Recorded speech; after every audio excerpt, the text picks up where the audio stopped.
All right, we're going to do another object lesson for you guys this week. This is actually going to be a little bit different than normal because I've actually given Pastor Aiden some videos to put in here, and they're going to do the work for me. I'm not going to do too much. He's going to put in some videos of my dog Maya performing some different tricks. So just a good opportunity just to show her off and let you guys see how smart and how cute she is. Hey Maya, come here. Sit. Shake. Good girl. Maya, sit. Down. Good girl. Good girl. Ring the bell. Good girl. Good girl. But that's really not the main reason we're doing this. Kind of goes along with what my lesson is about. I'm going to read Luke chapter 6, verses 31 through 36. The Bible says, "And as you would that men should do to you, do ye so also to them likewise. For if ye love them which love you, what thank have ye? For sinners also love those that love them. And if ye do good to them which do good to you, what thank have ye? For sinners also do even the same. And if ye lend to them of whom ye hope to receive, what thank have ye? For sinners also lend to sinners to receive as much again. But love ye your enemies, and do good, and lend, hoping for nothing again, and your reward shall be great. And ye shall be the children of the highest, for he is kind unto the unthankful and to the evil. Be ye therefore merciful, as your Father also is merciful." So kind of the interesting thing there, I took Maya to some dog training classes about 6 months ago now, I guess. Just to kind of help some obedience training, try to train her to go to the bathroom outside, not to pee all over my furniture and stuff like that, all the good stuff that is necessary when you're getting a dog. But one of the things they taught us when it came to training is that whenever you're teaching them to do something, you give them lots of treats. You give them lots of rewards. You give them praise, you give them treats, and that conditions them to want to do that behavior. So I can get Maya to sit, I can get Maya to lay down, I can get her to shake. I can get her to ring a doorbell to go outside to use the bathroom now even. But why does she do those things? She doesn't do them out of the goodness of her heart because she loves me. As much as I might like to believe that that's the case, she does them because she expects to get something from me because she does them. She's been conditioned to expect a reward for doing those things. She's conditioned to expect to get a treat, to expect to get some praise, to get something good from me.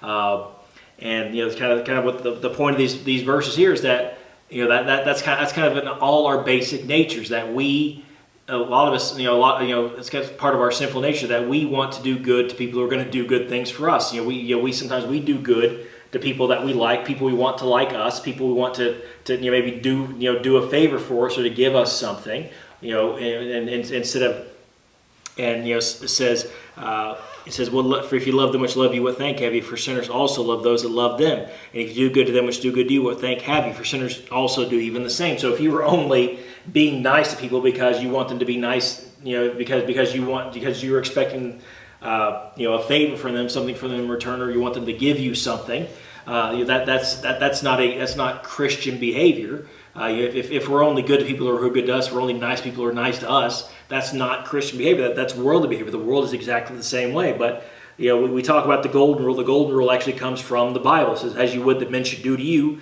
do ye also to them likewise." It doesn't say, "Do good to those who do good to you." That's not what that says. It says, "Do to people the way you would want them to treat you." Now, there's no there's no condition on what the other person does. The other person could be a total jerk. The other person could be just a bully. Could be a very mean person. But the Bible says you should be good to them no matter what. It says that's what God does.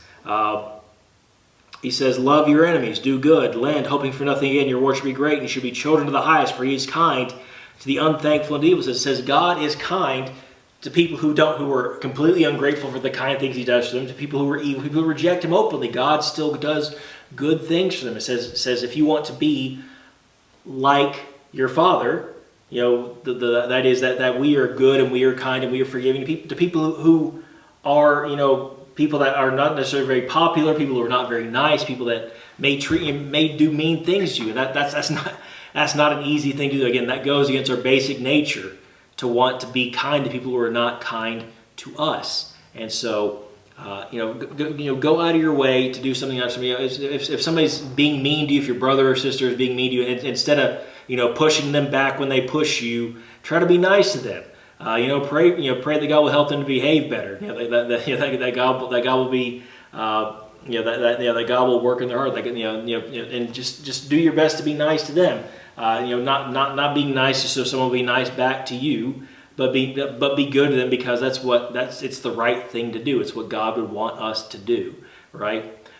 It's always the right thing to be kind to somebody, to show love to somebody, even when they don't show love back. And again, I know that's not easy. It's not easy to be kind to mean people. I get it. Again, but that's what makes us Christians, or that's what should make us stand out as Christians, is that we are kind to people who are not kind to us. That's really what's going to open people's hearts to the gospel. Is seeing that you are acting in a different way. That's really what's going to make people take notice of you as a Christian, is when you act differently than they do, right? So, when you're going throughout your week, I know you're not in school or you're not going to places where you're really having a lot of interaction right now with people outside of your own family, but you might be getting to the point where you're getting crazy being around your family all the time, and you might be getting stir crazy. You might be getting a little impatient with each other. Might get to the point where you're just tired of being in each other's space all the time. But just go out of your way to be kind, even when your brother and sister, when your mom and dad get on your nerves. Be nice to them. Be kind to them. That's what the Bible says we should do. So that's our lesson for tonight, or for today. Hope you all enjoyed. Hope you all learned something from that. We'll have something again for you next week.